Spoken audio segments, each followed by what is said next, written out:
Nós vamos estudar nesta noite o capítulo 3, do verso 1 ao verso de número 6.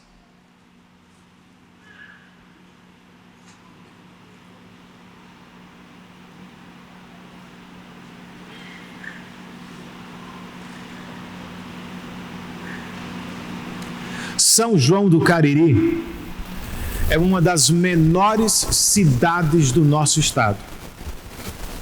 Nem sempre, no entanto, foi assim. Em uma simples pesquisa de internet, é possível descobrir que São João, ou o território dela, no passado, chegou a abranger 1/3 da Paraíba. Sertão, Cariri e até Campina Grande lhe pertenceram.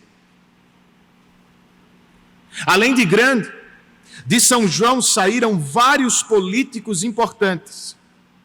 E em virtude do alto número de doutores que teve outrora, ela já foi chamada carinhosamente de a Atenas do Velho Cariri.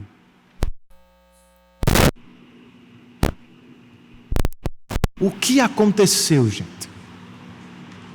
Por que São João perdeu sua glória e se tornou de repente pequena? Entre outros fatores, pode-se dizer que foi a mudança da rota comercial. Para ficar com um único exemplo do século passado, a construção da BR-230, que leva o nosso estado do litoral ao sertão, acabou deixando o Cariri à margem. Bem, essa foi a história que li sobre São João do Cariri, mas bem que poderia ser a história de algumas igrejas e de muitos cristãos. No passado eram relevantes na sociedade, seus cultos eram vibrantes e vivos. No presente, no entanto, ocupam lugar de pouco destaque, suas reuniões se parecem mais com um cemitério. O mesmo pode ser dito de alguns crentes. Eram ativos, estudavam a palavra, cultuavam a Deus com lágrimas e jamais abriam mão da missão. De repente, tudo mudou, tudo parou. Se distanciaram da palavra, passaram a negligenciar o culto dos santos e hoje se acham frios na fé. O que lhes ocorreu, queridos? Bem, talvez tenha sido uma leve mudança de rota no passado. Não estou pensando em uma mudança externa do tipo endereço da igreja ou da família. Me refiro muito mais a algo que se deu no interior, no seio da igreja, no coração dos crentes. Decisões foram tomadas, rotas foram refeitas, e eis que agora algumas igrejas estão para fechar, alguns crentes estão frios, quase morrendo na fé. O que se pode dizer a estes irmãos, a estas igrejas? Como poderíamos ajudá-los nesta noite? Bem, vamos ouvir a voz do Cristo exaltado e do que ele falou a uma igreja que estava numa situação semelhante. Vamos ler o texto, gente? Apocalipse, capítulo de número 3, do verso 1 ao verso de número 6. Ao anjo da igreja em Sardes, escreva: estas são as palavras daquele que tem os 7 Espíritos de Deus e as 7 estrelas. Conheço as suas obras. Você tem fama de estar vivo, mas está morto. Esteja atento, fortaleça o que resta e que estava para morrer, pois não achei suas obras perfeitas aos olhos do meu Deus. Lembre-se, portanto, do que você recebeu e ouviu, e obedeça e arrependa-se. Mas, se você não estiver atento, virei como um ladrão e você não saberá a que hora virei contra você. No entanto, Você tem aí em Sardes uns poucos que não contaminaram as suas vestes. Eles andarão comigo, vestidos de branco, pois são dignos. O vencedor será igualmente vestido de branco. Jamais apagarei o seu nome do livro da vida, mas o reconhecerei diante do meu Pai e dos seus anjos. Aquele que tem ouvidos, ouça o que o Espírito diz às igrejas. Vamos orar mais uma vez? Senhor, nós queremos ouvir a voz de Teu Espírito. Não queremos nos desconectar agora, nesta hora tão importante do culto. Por isso, rogamos pela assistência de Teu Espírito. Ajuda-nos, ó Senhor. Queremos nos concentrar, ouvir Tua palavra atentamente, interagir com ela enquanto ouvimos a pregação. Desperta as nossas mentes, ó Espírito. Aquece o nosso coração nesta noite. E depois, abra as nossas bocas para o louvor da Tua glória. É o que oramos em nome de Jesus e para a glória dele. Amém.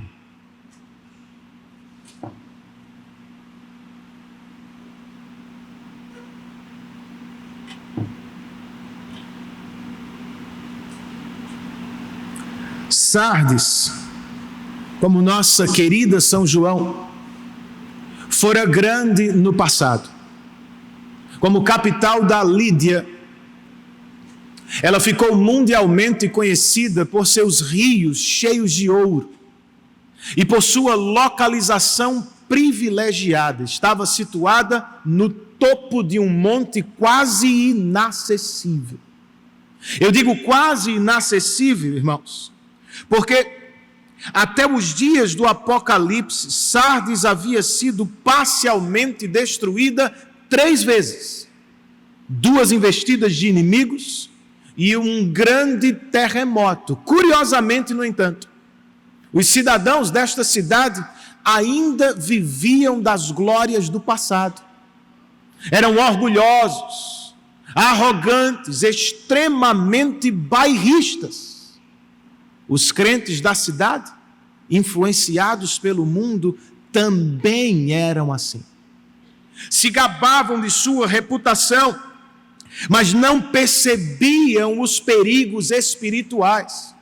Achavam-se vivíssimos, mas alguns deles, na verdade, estavam para morrer.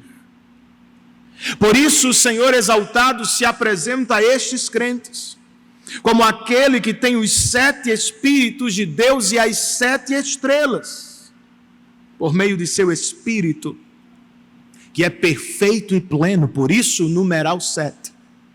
O Cristo exaltado conhece o real estado de sua igreja por dentro. E por mais que suas estrelas, ou seus pastores, sejam especialistas na arte da fachada, Cristo sabe exatamente quando uma igreja está para morrer. Eis a importância desta carta, irmãos. Igrejas às portas da morte, cristãos que entraram em um estado de frieza espiritual, precisam desesperadamente de um avivamento.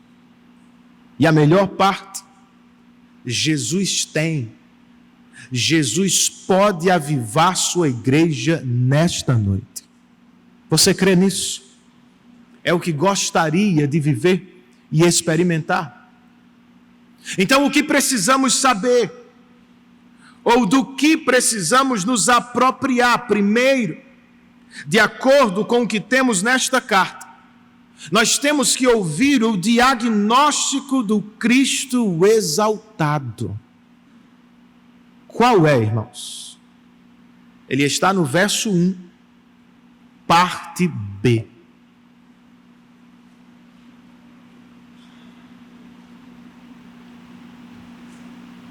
Conheço as suas obras. Você tem fama de estar vivo, mas está morto.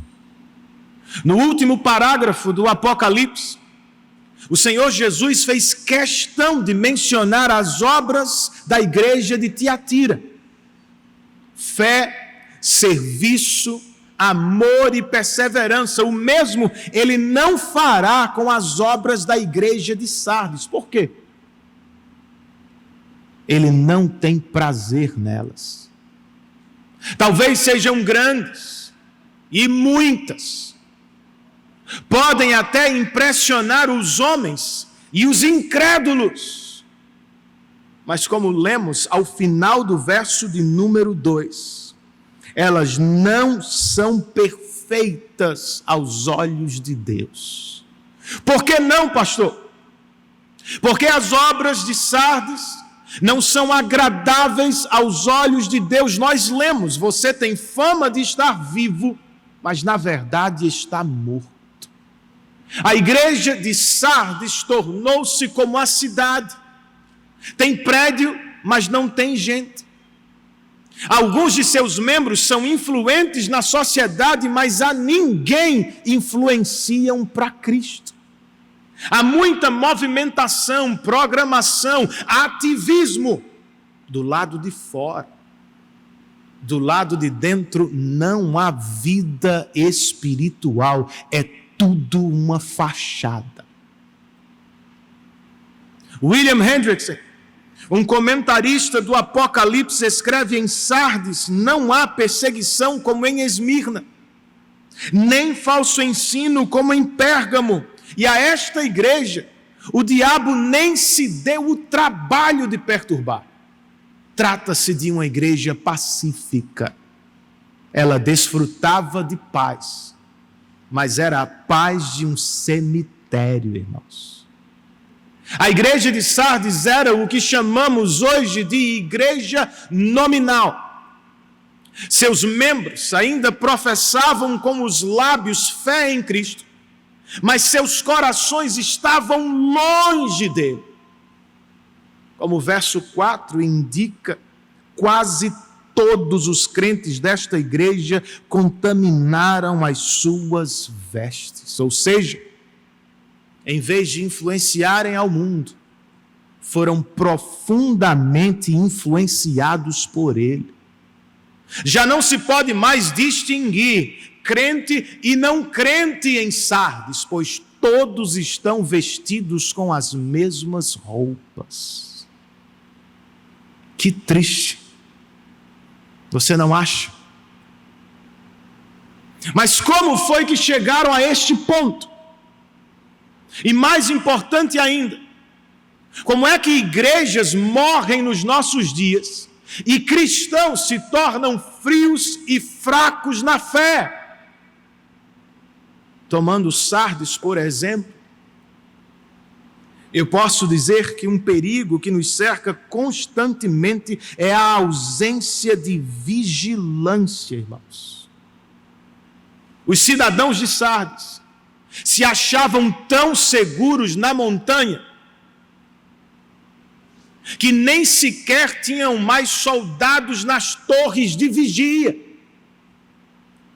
Pensavam: ninguém jamais subirá até aqui, mas subiu. Enquanto o rei da Pérsia, Ciro, que nós conhecemos bem, fazia um cerco ao pé da montanha, um de seus soldados viu quando um cidadão de Sardes desceu por uma brecha do muro para pegar um capacete que havia caído. Naquela mesma noite, o comandante persa entrou na cidade e a tomou de surpresa, irmãos. O mesmo pode acontecer conosco. Se não formos vigilantes, os inimigos nos pegarão de surpresa. Aos presbíteros de Éfeso, em sua despedida, Paulo disse: eu sei que depois de minha partida, lobos penetrarão no meio de vocês e não pouparão o rebanho. Dentre vocês mesmos se levantarão homens que torcerão a verdade a fim de atrair os discípulos. Por isso, vigiem. O Senhor Jesus, horas antes da crucificação, disse aos seus discípulos: orem e vigiem, para não entrar em tentação. Você entendeu, meu irmão? Os líderes desta igreja precisam perceber a aproximação dos lobos. E a igreja precisa se afastar da acomodação ao mundo. Os pais de família, os pastores da família devem sentir o cheiro do perigo de longe. E os crentes, de modo geral, não podem tolerar o avanço do pecado em seus corações. Nós precisamos vigiar.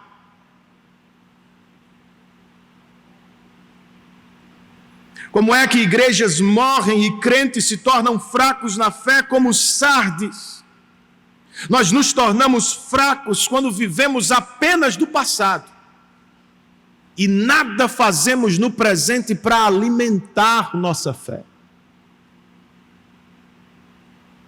Sardes, alguém escreveu, era uma cidade com um passado de ouro, porém um presente inseguro.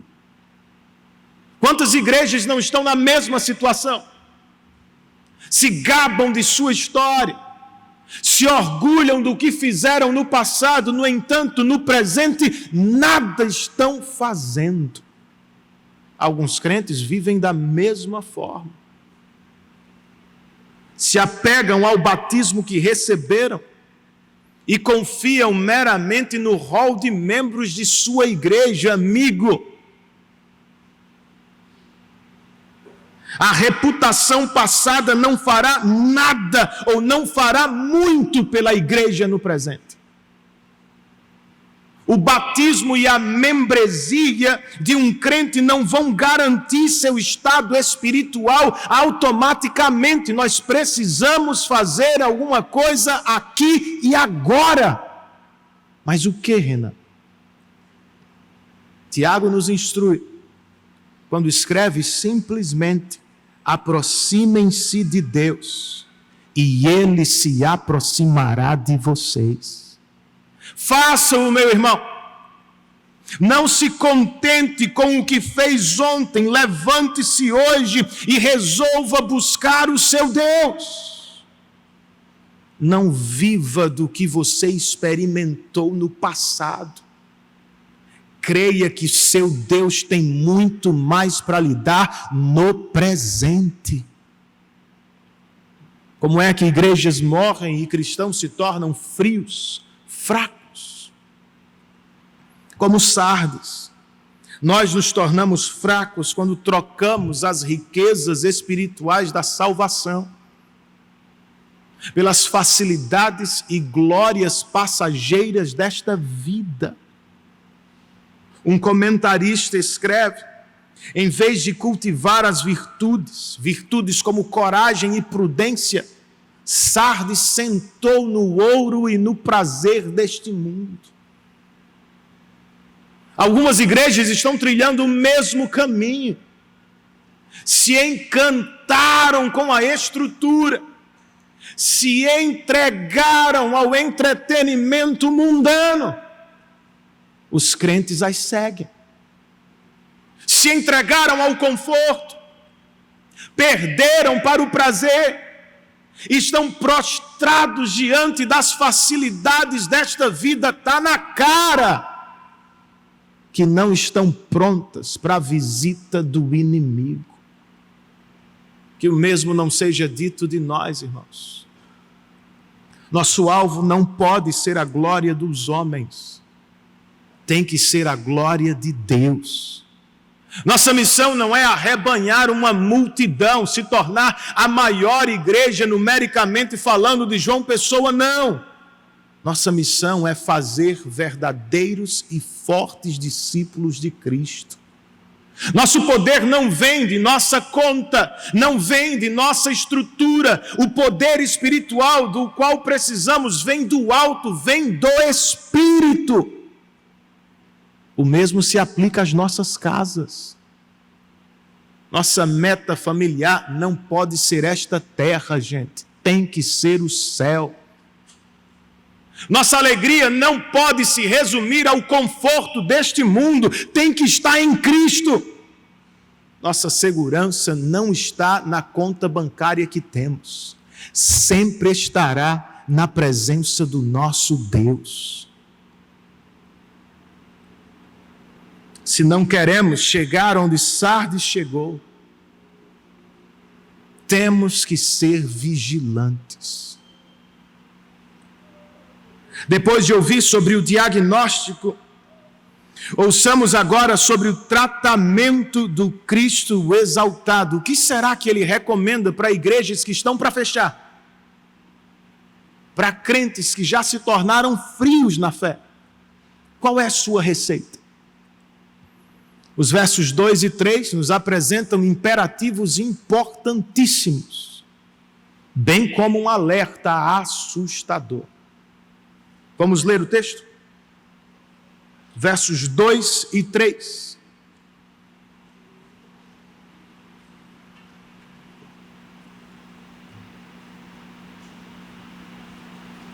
Esteja atento, fortaleça o que resta e que estava para morrer, pois não achei suas obras perfeitas aos olhos do meu Deus. Lembre-se, portanto, do que você recebeu e ouviu. Obedeça e arrependa-se. Mas, se você não estiver atento, virei como um ladrão e você não saberá a que hora virei contra você. O primeiro imperativo é: esteja atento. E ele prova que havia um remanescente em Sardes. Nem todos morreram, alguns estavam apenas dormindo. Por isso, Cristo exaltado lhes exorta: despertem, acordem do sono espiritual em que se meteram. O segundo imperativo é: fortaleça o que ainda resta. Depois de se levantar da cama, a igreja de Sardes tem de se dirigir até os meios de graça para encontrar força. Sim, a força vem de Deus, meu irmão. Mas é a igreja que se apropria dela à medida que bebe dos meios de graça. Por isso, vocês fortaleçam o que ainda está vivo. Terceiro imperativo: lembre-se do que recebeu e ouviu. O que foi que a igreja de Sardes recebeu e ouviu, irmãos? Do apóstolo João e de seus verdadeiros discípulos, o Evangelho. Em dado momento da história, a pregação do Evangelho chegou a Sardes e ela foi acompanhada de poder do Espírito. Pecadores ouviram e atenderam com fé, se arrependeram de seus pecados e tiveram suas vidas transformadas. Jesus está dizendo: lembrem-se de como o Evangelho chegou até vocês. Por fim, o quarto imperativo é: obedeça e arrependa-se. Os cristãos de Sardes não devem apenas lembrar do Evangelho, precisam voltar a obedecê-lo. Devem se arrepender de seus desvios e precisam desesperadamente voltar à antiga vida de santidade e obediência. Se atenderem à exortação de Cristo, por meio do Espírito e da palavra, ele vai avivá-los outra vez. Se não atenderem, ele vai visitá-los para discipliná-los. Como um ladrão, ele virá sem avisar. E então aquele que anda entre os candelabros vai apagar as suas velas. E faz sentido. Pois por que manter a igreja de Sardes aberta quando espiritualmente falando ela já está morta. Quantas igrejas, irmãos, já não tiveram suas lâmpadas apagadas, suas portas fechadas, historicamente falando? Quantos candelabros não estão hoje a ponto de serem removidos da história, porque não cumprem mais seu propósito? Se não é o que queremos viver. Se você sabe que precisa de um avivamento espiritual no coração, atenda à exortação do Cristo exaltado. Sérgio, eu acho que você pode subir um pouquinho aqui ou tirar esse vento. Vai me ajudar a pregar também, viu? Pregando sobre avivamento num frio desse. A gente é presbiteriano e com ar-condicionado fica complicado. Então, irmãos, se não é o que queremos viver, se sentimos que precisamos de um avivamento, vamos ouvir a voz do Cristo exaltado. Para começar, nós sabemos, nós precisamos acordar do sono espiritual. Alguns aqui precisam admitir o que vivem, precisam enfrentar a realidade. Eu não sou mais o crente que fui. Eu peguei no sono, parei no tempo, não sou mais fervoroso, não tenho mais assiduidade, regularidade. Você precisa confessar. Você sabe que algo está errado? Sente que pegou no sono? Como diz um jovem da igreja, reaja, meu irmão. Outros entre nós precisam acordar para a realidade que os cerca. Havia em Sardes um remanescente, aqui também tem, irmãos. Nós precisamos despertar. Como disse o reverendo James Boyce, um avivamento espiritual geralmente vem por meio da oração de alguns crentes e não de muitos. Eu e vocês precisamos separar tempo durante a semana para orar, pedir a Deus por nossa igreja. No seu pequeno grupo você precisa insistir. O estudo é ótimo, a comunhão é uma bênção, mas não volte para casa sem orar. Nós precisamos rogar a Deus por um avivamento, irmãos. Depois de levantar da cama, o que você faz? Bem, segundo o que ouvimos, nós precisamos fortalecer os que ainda estão vivos. Na igreja, nós não precisamos ir ao mercado das novidades eclesiásticas. Nós precisamos voltar às antigas páginas da palavra. Quando Timóteo enfrentou problemas em Éfeso, Paulo não lhe disse: Timóteo, contrata alguém especialista em novo programa de igreja. Contrata alguém do marketing para lançar uma nova campanha e movimentar a igreja. Não, irmãos. O que Paulo disse a Timóteo foi, na presença de Deus e de Cristo Jesus, que há de julgar os vivos e os mortos, eu o exorto solenemente: pregue a palavra.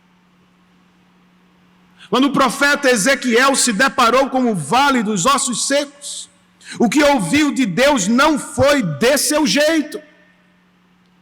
Traga o mais novo cantor gospel do momento, imite a religião da Babilônia e o meu povo vai ser avivado. Não, irmãos.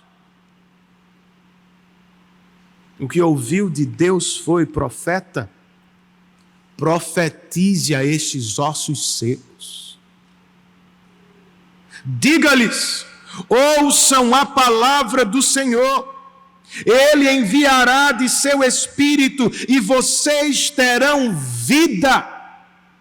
Eis do que igrejas e crentes precisam. Nós não temos como criar um avivamento. Nós não podemos agendar um culto de avivamento, irmãos, é obra de Deus. Qual é a nossa parte? Orar por isso. Preparar o terreno mediante a pregação da palavra. Enquanto pregamos a palavra nos cultos e enquanto você estuda a palavra em casa, o Espírito pode fazer conosco o que fez nos dias de Ezequiel.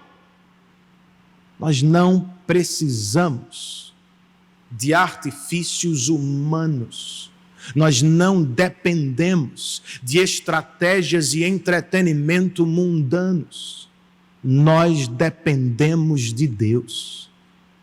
Por isso, humildemente, nos lançamos ao estudo da palavra, com a santa expectativa de que Ele vai nos visitar com poder e graça. Do que mais igrejas precisam, do que mais crentes precisam se querem viver um avivamento?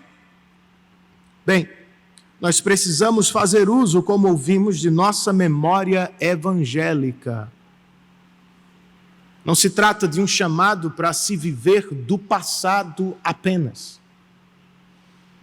É uma estratégia espiritual.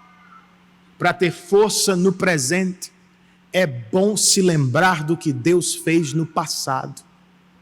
Você se lembra? No último PG de que participei, nós tiramos um momento para relembrar como o Evangelho nos alcançou. Foi encorajador, gente. Algumas pessoas do pequeno grupo estavam presas nos enganos do diabo, falsas religiões e adorações. Outros se declararam ateus inveterados. Todos estávamos mortos espiritualmente até que Deus, por pura graça, em um momento de nossa história, nos alcançou com palavra e espírito. O Deus que nos deu vida no passado pode nos reavivar no presente. Saia daqui pensando no seu passado, lembrando de como o Evangelho o alcançou, de onde Ele o tirou, como transformou a sua vida. O Deus que lhe deu vida ontem pode lhe avivar hoje também. Creia nisso. Por fim, se é um avivamento que desejamos experimentar, nós precisamos nos arrepender dos nossos pecados, fazer o caminho de volta à obediência. Alguém já disse que desobediência e frieza espiritual são irmãs gêmeas. Onde estiver uma, aí estará a outra. É verdade, gente. Você desobedece a palavra e aos poucos vai se distanciando do Deus que fala na palavra. Seu coração vai se tornando seco, suas emoções fracas. E quando você percebe, já está a léguas de distância dele. Se este é o seu caso, faça o caminho de volta. O menino prendeu a mão dentro de um vaso valioso. E sua mãe fez de tudo para tirá-la de lá. Água, sabão, óleo, nada funcionava. Quando ela estava para quebrar o vaso, ele a interrompeu e perguntou: mãe, ajudaria se eu soltasse as moedas que encontrei no vaso? Não é este o nosso problema, gente? Porque nossa vida espiritual parou. Porque você não cresce mais, porque esfriou na fé. Talvez esteja segurando pecados que já deveria ter abandonado. Você precisa romper com o mundo definitivamente. Onde Jesus já botou um ponto final, você não bota mais ponto e vírgula. Arrependa-se de seus pecados. Volte ao caminho da obediência. Ou então, prepare-se. Como um ladrão, Jesus virá com disciplina sobre você. Bem, nós ouvimos sobre o diagnóstico, sobre o tratamento, e para terminar, vamos ouvir sobre o prognóstico do Cristo exaltado.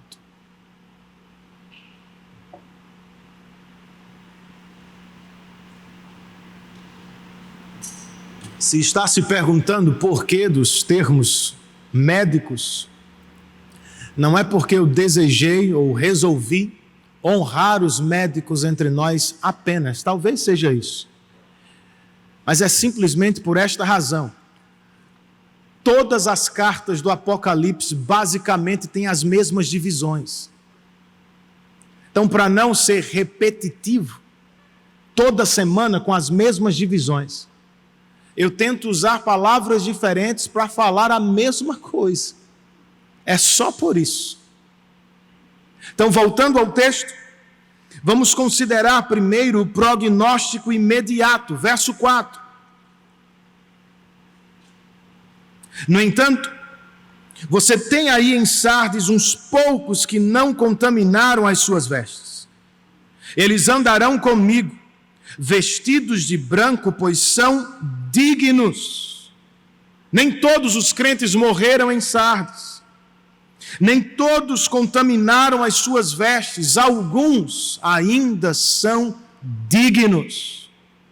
Não são perfeitos. Não conquistaram a salvação por obras ou por mérito. Simplesmente por gratidão. Eles provam que são salvos quando se afastam da contaminação do mundo.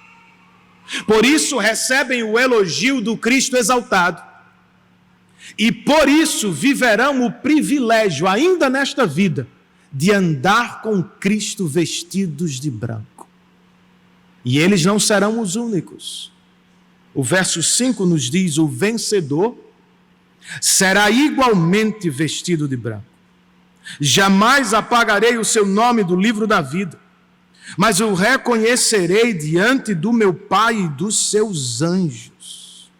São 3 promessas para aqueles que se afastam da frieza espiritual e resolvem buscar um avivamento no Senhor. A primeira promessa: eles serão vestidos de branco. Vez após vez, o Apocalipse nos apresenta os crentes como aqueles que lavaram suas vestes no sangue do Cordeiro. Seus pecados foram perdoados em Cristo. E diante de Deus, por causa de Cristo, eles serão para sempre vistos como santos. Por isso, vestidos de branco. A segunda promessa do Cristo exaltado é: jamais apagarei seu nome do livro da vida. Um verdadeiro crente jamais terá seu nome riscado do livro da vida. Em outras palavras, um verdadeiro crente jamais perderá a salvação. Então, para que a promessa? Se não perdemos salvação. Bem, Deus não faz esta promessa porque duvida da salvação que nos deu. Ele a faz porque nós somos fracos na fé. Jesus a faz para encorajar aqueles que enfraquecem ao longo do caminho. Por fim, queridos, Jesus ainda nos promete: o reconhecerei diante do meu Pai e dos seus anjos. Os nomes dos salvos são conhecidos por Deus muito antes da criação. Estavam com Ele na eternidade passada, em seus planos e decretos de salvação. Os nomes dos salvos estavam no coração de Cristo no dia da redenção, na cruz e no túmulo vazio. E eles estarão na boca de Cristo, quando todos estivermos perante o trono celestial. Como lemos em Hebreus, Jesus dirá: aqui estou, ó Pai, com todos os filhos que me deste. Eis um prognóstico maravilhoso, irmãos. Por isso, verso 6. Aquele que tem ouvidos, ouça o que o Espírito diz às igrejas. Será que estamos ouvindo, IPBR?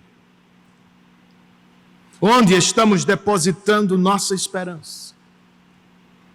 O que você realmente espera nesta vida?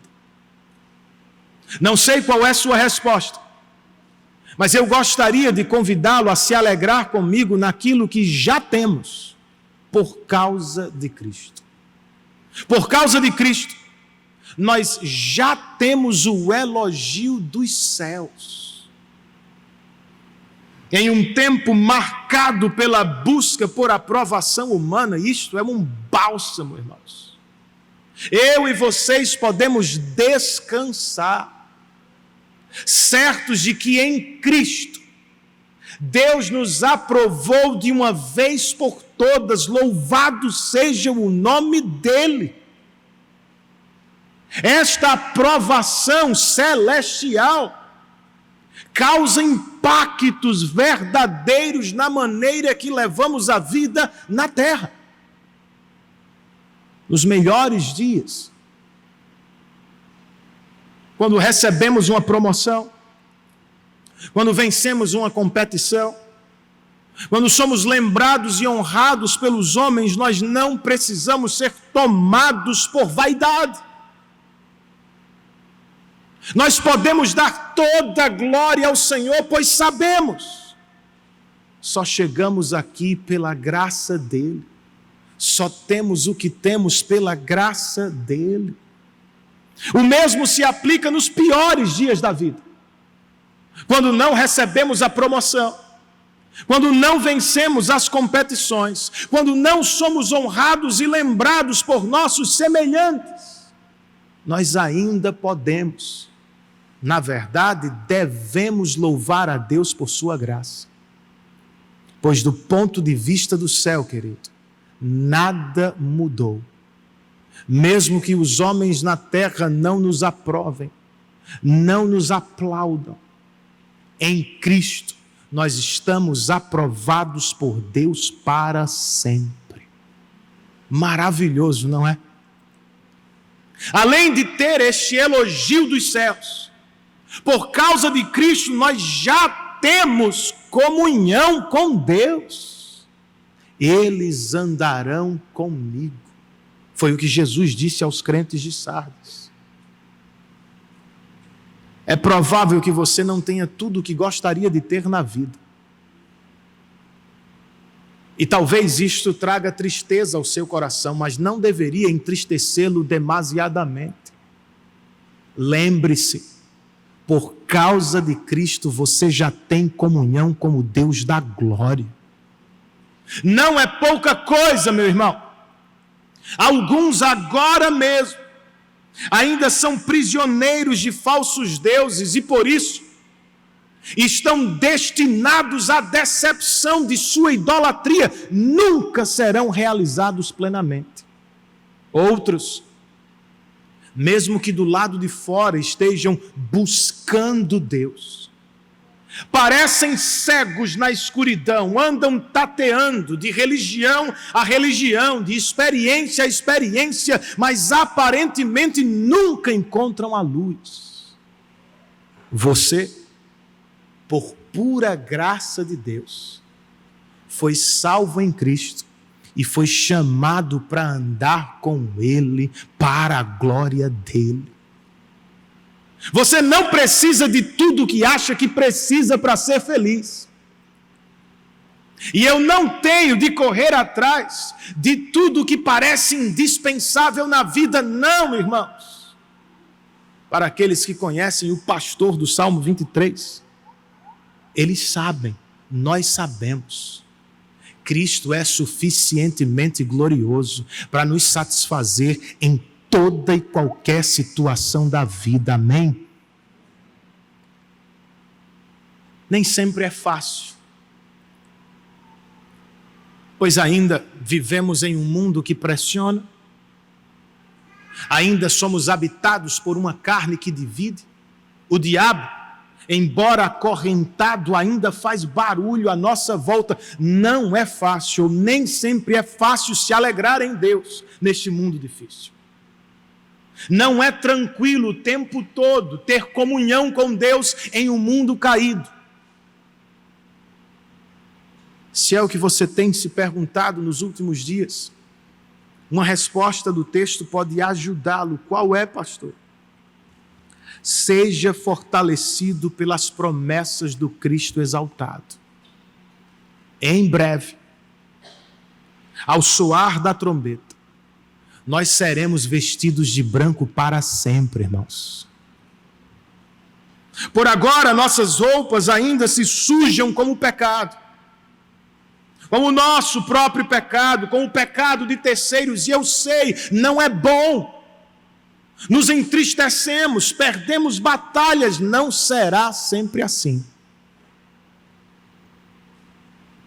O pecado que teve sua condenação destruída na cruz do Calvário por Cristo, em breve, na glória, vai desaparecer definitivamente de nossa experiência.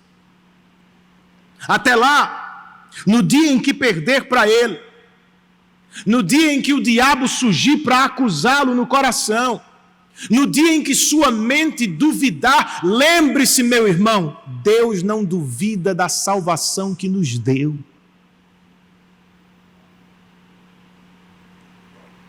Por causa de Cristo e não de nós, Ele jamais apagará os nossos nomes do livro da vida. Não é uma questão de mérito, não foi você quem conseguiu, eu não sou o cara, trata-se de uma decisão soberana e cheia de graça. Foi Jesus quem disse: as minhas ovelhas ouvem a minha voz, eu as conheço e elas me seguem. Eu lhes dou a vida eterna e elas jamais perecerão.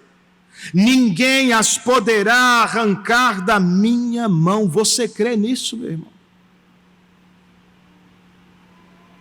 Então não tenha medo dos homens. Confesse o nome de Cristo publicamente, na certeza de que diante do grande trono de Deus, Ele vai confessar o seu também. Será que isso se aplica a você? Amigo, colega, visitante que está conosco hoje? Você tem certeza de que as promessas do Cristo exaltado também são suas? Como ter certeza? Uma maneira de descobrir é perguntando-se: será que eu confesso o nome de Cristo como eles fazem? Bem, Cristo disse que Ele vai confessar o nome daquele no céu que na terra confessou o nome dEle. Você o faz? Você confessa o nome de Cristo publicamente, isto é, você se associa a Cristo, abraça os ensinos dEle, se une ao povo dEle, leva a sério o estilo de vida dele também no trabalho e na sua família. Outro caminho que pode adotar é: será que eu estou verdadeiramente vestido de branco? Ou seja, será que eu estou me afastando da vida que desagrada a Deus e paulatinamente me aproximando da vida de santidade e obediência que Ele requer de mim?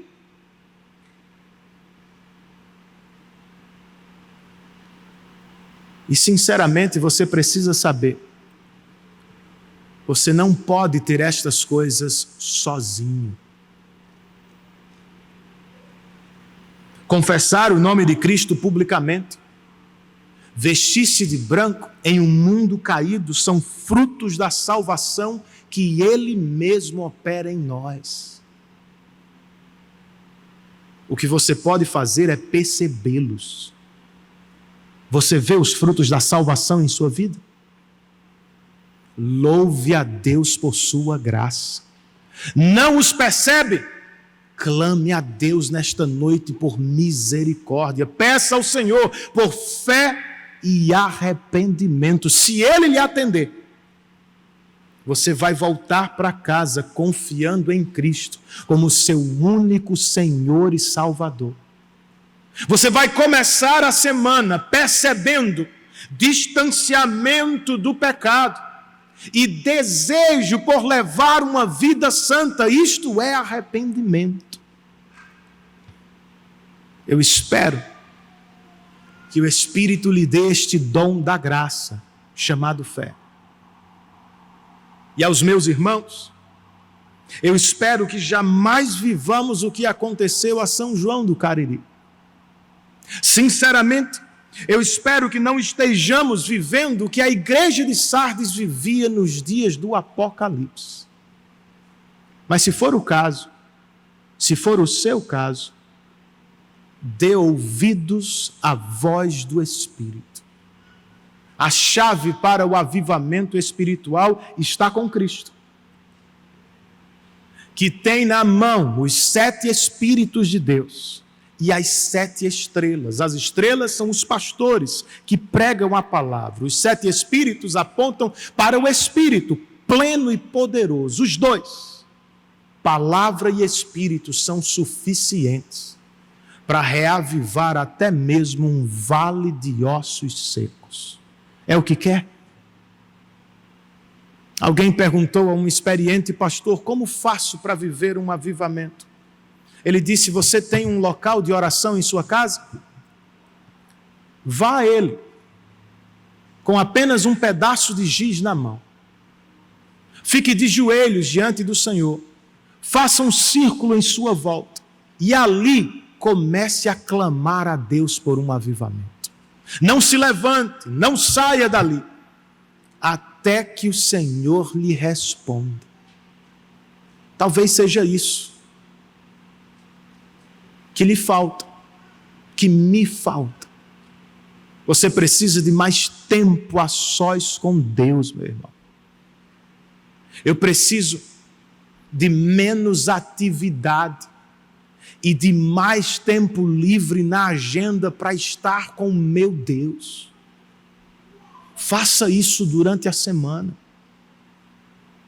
Reserve algum tempo, ainda hoje, para buscar a Deus na sua casa, para rogar a Deus por um avivamento. Não esqueça o que ouviu, não volte para casa de qualquer jeito, saia daqui decidido, não se conforme à mediocridade espiritual, não aceite a frieza espiritual, decida buscar a Deus por um avivamento. Jesus pode, queridos, Ele quer nos avivar outra vez, para a glória dEle e para nossa alegria espiritual.